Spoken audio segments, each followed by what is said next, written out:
हरे कृष्णा, राधे राधे।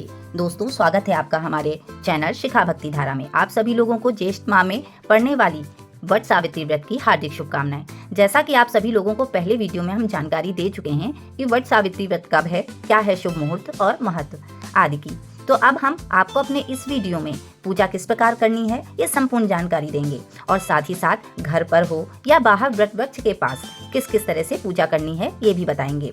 वैसे तो वट वृक्ष अगर आपके घर के पास हो तो वहीं जाकर पूजा करना अति लाभदायक है, किंतु कोई नहीं, अगर आपके घर के पास नहीं है तो आप एक दिन पहले ही वट वृक्ष की कोई टहनी घर पर लाकर आप उससे पूजा कर सकते हैं।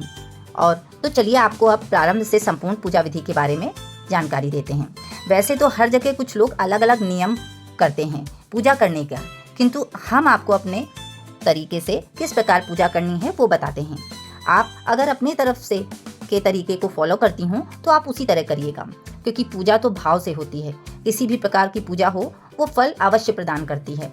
दोस्तों, जैसा कि आपको पता है, व्रत 26 मई 2025 दिन सोमवार को मनाया जाएगा और इस दिन सुहागन स्त्रियां अपने पति के लिए व्रत करती हैं और अखंड सौभाग्य, लंबी आयु व स्वास्थ्य की कामना करती हैं। कथा अनुसार माँ सावित्री ने भी इसी दिन अपने पति सत्यवान को यमराज से तपस्या और अपनी बुद्धिमत्ता से वापस पाया था, इसलिए ये व्रत हर स्त्री के लिए शक्ति और समर्पण का प्रतीक है।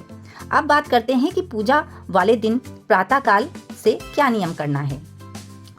प्रातः काल स्नान आदि से करने के बाद सबसे पहले सूर्य नारायण को जल दें और अपने पति की लंबी उम्र के लिए प्रार्थना करते हुए व्रत का संकल्प करें।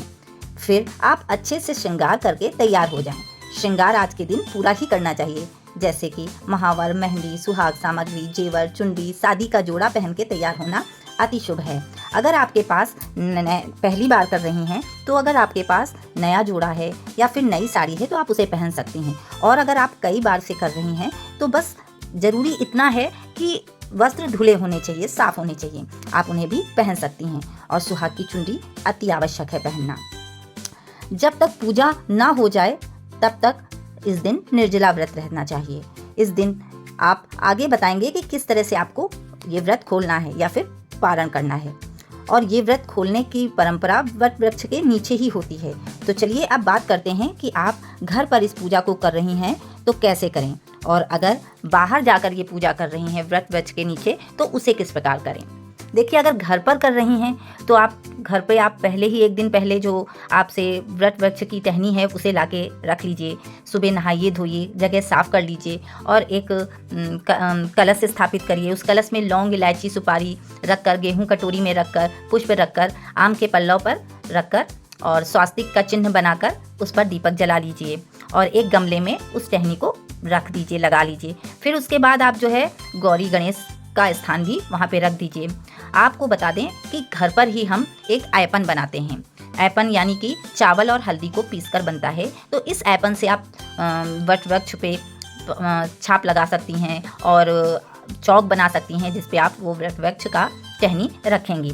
तो उसके बाद आप सबको वट वृक्ष को जो टहनी आप लाई हैं उसे पानी से सींचिए, उस पर जल छिड़किए। उसके बाद गौरी गणेश को स्नान कराइए। उसके बाद जो है आप सबको सिंदूर, पुष्प सब चढ़ाइए। फिर आप भोग लगाइए। भोग में आप जो आपके घर में बनता हो, जैसे हमारे यहाँ तो गुलगुले बनते हैं जिन्हें हम बरगद कहते हैं, उस तरह के गोल गोल बनते हैं और पूरियाँ बनती हैं और उसके साथ साथ चने भिगोए जाते हैं। उन चनों का भी महत्व बहुत होता है, आगे बताएंगे आपको। इन सबको हम जो है एक थाली में सारी सामग्री रख लेते हैं और थाली में हम जो है कुछ आयपन कटोरी में रख लेते हैं, धूप, दीप और दो बांस के पंखे रख लेते हैं। एक कटोरी में चने रख लेते हैं, मौसमी फल रख लेते हैं, खरबूजा आदि रख लेते हैं। सभी को सामग्रियों को तैयार करके प्लेट में रख लेते हैं और उसके बाद अब हम घर पर गौरी गणेश की और वट वृक्ष की टहनी की पूजा आदि करके भोग लगाकर आरती और कथा करते हैं। और उसके बाद कच्चा सूत रखते हैं, उसे आप चाहे तो ऐपन से रंग सकते हैं या फिर सफ़ेद ही रख सकते हैं। उससे हम 7, 11, 51, 108 लेकर परिक्रमा करते हैं। आप घर पर जो है इसे अपने टहनी के चारों तरफ आप लपेट सकते हैं और 108 परिक्रमा या 21, 11 जो आपकी सामर्थ्य हो उससे आप फेरी लेकर कर सकते हैं। और उतने ही चने आप गौरी गणेश के पास रखते जाइएगा जितने आप कर रहे हैं। उसके बाद बचा हुआ जो धागा होता है उसे उसी टहनी के पास ही आप छोड़ दीजिएगा, उसे तोड़ा नहीं जाता है।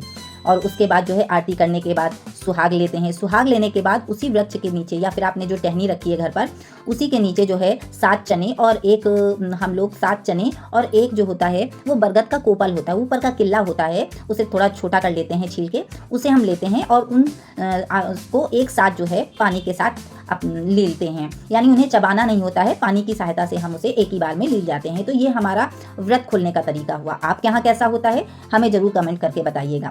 उसके बाद जो है हम व्रत खोलने के बाद सुहाग लेते हैं। सुहाग लेने के बाद हम उन्हें टहनी है अगर आपके पास तो उन्हें पंखा करते हैं। पंखा करने के बाद उनके भाव करते हुए चरण दबाते हैं और उसके बाद उनसे आशीर्वाद लेते हैं। फिर उसके बाद अब हम घर पर अपने पति की पूजा करते हैं, उन्हें टीका करते हैं, उन्हें पंखा लगाते हैं और चरण छूते हैं। उसके बाद उन्हें वो प्रसाद देते हैं। आप चाहे तो घर में किसी सीधा वगैरह निकाल के या कुछ सामग्री, वस्त्र और फल निकाल के मंदिर में पंडित जी को दान कर सकते हैं।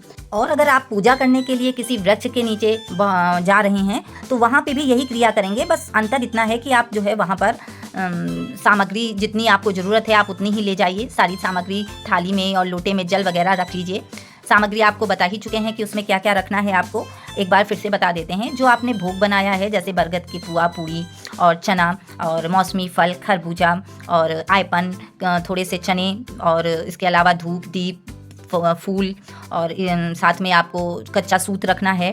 और इसी के साथ साथ आपको जो भी आपने सामग्री और ली है जैसे 1 लोटा जल है, धागा है, ये सब लेने के बाद आप मंदिर जा सकते हैं। मंदिर जब पहुंचते हैं तो वहाँ पे जाहिर सी बात है बहुत भीड़ होती है, इसलिए जब थोड़ी सी जगह मिले तब आप वहाँ पर बैठ जाइए आराम से। और उसके बाद उस वृक्ष के नीचे बैठकर सारी सामग्री रखकर आप वहाँ पर भी इसी तरह पूजा कर सकते हैं। सबसे पहले वृक्ष पे जल चढ़ाइए और उसके बाद आप गौरी गणेश वहाँ पे रखे ही होंगे, उन पर भी आप जल चढ़ाइए। जल चढ़ाने के बाद सिंदूर लगाइए, आयपन लगाइए, आयपन वृक्ष पर भी लगाइए और उसके बाद थोड़ा सा आयपन वहाँ पे वृक्ष के नीचे जो जगह है, स्थान है, वहाँ पर भी थोड़ा सा लगाइए। उसके बाद अब हम जो है पुष्प चढ़ाते हैं, सिंदूर अर्पित करते हैं गौरी को, गणेश जी को जो है जनेऊ अर्पित करते हैं। उसके बाद अब हम जो भी भोग के लिए लाए हैं सामग्री वगैरह वो सब चढ़ाते हैं और सुहाग का सामान चढ़ाते हैं। वो आप घर पर भी चढ़ा सकते हैं। देखिए बताना आपको भूल गए, हम आगे आपको बता रहे हैं, आप सब समझ जाइएगा। कभी कभी ऐसा होता है कि पूरी जानकारी देते हुए भी जो है कुछ बहुत छूट जाता है। तो जो आपको सही लगे वो आप कमेंट में पूछ सकते हैं, हम उसके बारे में आपको बता देंगे। और उसके बाद हम जो भी मौसमी फल हैं सभी को वृक्ष की जड़ के पास रखेंगे। अब हम जो है वहाँ पर आपको एक चीज़ बताना भूल गए कि आयपन से बने हुए हम सूत के धागों की माला बनाते हैं जिस पे गांठ नहीं लगती है। हम वो माला जो है अगर आपकी देवरानी जेठानी या नंद हैं, नंद भौजाई हैं, तो ये लोग आपस में बदलते हैं। उसे हम जो है 12 दिन, 12 घंटे या 12 महीने के हिसाब से पहनते हैं और उसके बाद निकाल के किसी पेड़ की छांव में रख देते हैं। वैसे तो ये जो माला होती है, पता नहीं सभी के यहाँ होती है कि नहीं, हमारे यहाँ ऐसा ही होता है कि इस माला को जो है अगर हम अकेले हैं, अकेले पूजा कर रहे हैं, तो इस माला को हम गौरी जी से बदलते हैं और एक माला गौरी जी के पास रखी रहती है और दूसरी माला हम पहन लेते हैं। तो वो माला भी हमें जो है इसी पूजा में प्रयोग में आती है। उसके बाद अब हम आयपन लगा के चने और गुलगुले और जो भी मैंने पूड़ी वगैरह बनाया है, फल वगैरह बनाया है, फल रखा है, ये सब उसी वृक्ष में नीचे रख देते हैं। उसके बाद धूप दीप करते हैं और पूजा करते हैं। पूजा करने के बाद हम जो है वहीं पर वृक्ष के नीचे बैठकर कथा सुनते हैं। कथा समाप्त होने के बाद अब हम कच्चा सूत लेते हैं और उस कच्चे सूत से 7 है, 11 है, 21 है, 51 है या 108, वैसे तो लगभग 108 ही हमें फेरी लेनी चाहिए, मगर हम जो है आपका सामर्थ्य जो है, जैसे निर्जला व्रत रखते हैं तो कुछ लोगों को कमजोरी आती है तो वो उसी हिसाब से लगाएं। और उसके बाद अब हम जब लगा लेते हैं तो लास्ट में हम जो है धागा तोड़ते नहीं हैं। जो भी हमारा कच्चा सूत का धागा बचा होता है उसे उसी वृक्ष में लगा देते हैं और हाथ में जितने भी हमने चने ले रखे हैं और उन्हें एक एक करके जितनी फेरी होती जाती हैं उन्हें गौरी गणेश के नीचे रखते जाते हैं। तो जितने आपके बचे हों चने आप उन्हें गौरी गणेश के नीचे रख दीजिए। उसके बाद अब हम जब फेरी ले लेते हैं तो फिर से हम वहीं नीचे बैठते हैं और नीचे बैठने के बाद अब हम जो है व्रत खोलते हैं, यानी पारण। तो हम लोगों के यहाँ पारण इस तरह होता है कि हम लोग आपको बता ही चुके हैं कि हम लोग जो है 7 चने और एक वट वृक्ष का जो कोपल होता है उसे हम लेके थोड़ा छोटा कर लेते हैं छील के, उन सबको एक साथ ही पानी से लीलते हैं। वो एक ही बार में लीला जाता है, उन्हें चबाया नहीं जाता है। तो इस तरह से हमारा व्रत उसी वृक्ष के नीचे पारण हो जाता है। इस प्रकार से ये करने के बाद अब हम जो है थोड़ा सा प्रसाद पाते हैं जो भी हमने चढ़ाया है। उसके बाद अब हम जो है सिंदूर लेते हैं और सिंदूर सुहागिन औरतों को जो है पूजा के बाद 5 या 7 बार अवश्य ही गौरी जी से लेना चाहिए। इससे अखंड सौभाग्य प्राप्त होता है और उनकी कृपा सदा बनी रहती है। अगर आप वृक्ष के नीचे गई हैं तो वहाँ बहुत सी औरतें जैसे धोबिन हैं, कुछ वहाँ पर काम करने वाले लोग हैं, पंडित जी हैं, तो इन सबको भी आप जो है फल, दक्षिणा और वस्त्र वगैरह दान करके अवश्य आइएगा। और उसके बाद हम भी वहाँ से जो है थोड़ा सा पूजा का सामान जो चढ़ाया है हमने भोग के लिए, वो हम भी थोड़ा ले लेते हैं, थोड़ा वृक्ष के नीचे ही चढ़ा लेने देते हैं। और जो पंखे 2 ले गए हैं उनमें से एक पंखा से हम वृक्ष को पंखा करते हैं और उनके चरण दबाते हैं भाव करते हुए। उसके बाद कुछ लोग तो उनके गले भी मिलते हैं। तो इस प्रकार से उनकी हम वृक्ष की सेवा करते हैं। और उसके बाद जो है सामग्री और सभी पूजा का सामान लेकर हम घर वापस आते हैं। घर पर आते ही सबसे पहले जो है हम लोग अपने पति के चरण छूते हैं और उन्हें टीका करके प्रसाद देते हैं जो आप लाई हैं। फिर दूसरे पंखे से भाव करते हुए उन्हें पंखा करते हैं। पंखा करने के पीछे का भाव ये रहता है कि आप अपने पति को, आपके पति जो है सदैव शांत रहें, ठंडे रहें, पूरे साल अच्छे से रहें, यही भाव होता है। फिर आप भी घर के सभी बड़ों के आशीर्वाद लेकर व्रत खोल सकते हैं। कुछ लोग भोजन कर लेते हैं और कुछ लोग जो है अगले दिन ही भोजन करते हैं। तो जैसा आपके यहाँ होता है वैसे ही आप करिएगा और इस प्रकार से आप सावित्री व्रत की पूजा पूर्ण करते हैं। तो आपके यहाँ जैसा भी होता है प्लीज़ कमेंट करके बताइएगा हमें कि आपके यहाँ किस प्रकार होता है। वीडियो बहुत लंबा हो गया है तो अब हम वीडियो को समाप्त करते हैं। और अगर वीडियो आपको अच्छा लगा हो, वीडियो में दी गई जानकारी अच्छी लगी हो तो प्लीज़ वीडियो को लाइक करिएगा, शेयर करिएगा और सब्सक्राइब करिएगा। राधे राधे।